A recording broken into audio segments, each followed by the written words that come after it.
भाजपच्या नगरसेवक पदाच्या उमेदवाराकडून शिवसेना उद्धव बाळासाहेब ठाकरे पक्षाच्या उमेदवाराला मारहाण करत जीवे मारण्याची धमकी देण्यात आल्याचा प्रकार समोर आलाय।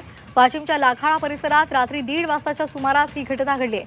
दोन्ही गट समोरासमोर आल्यामुळे तणावाचं वातावरण निर्माण झालं होतं।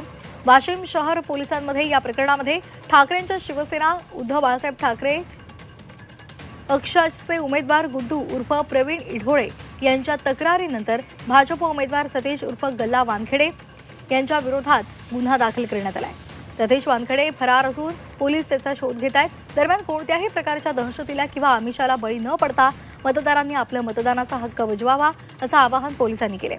कोणी प्रयत्न केला तर पोलिसांकडे तक्रार दाखल केली जावी असं आवाहन सुद्धा त्यांनी केलेलं आहे। वाशिमची निवडणूक सुरू आहे।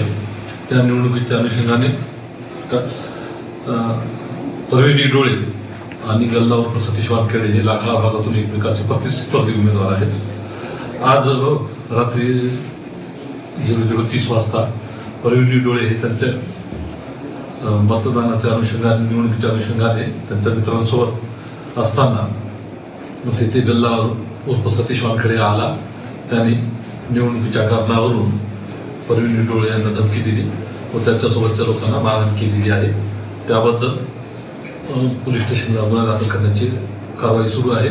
सध्या सतीश वानखेडे हा फरार असून त्याचा शोध घेत आहोत। मतदारांनी कोणत्याही आमिषाला किंवा दडपणांना बळी न पडता धमक्यांना न घाबरता निर्भयपणे मतदान करावे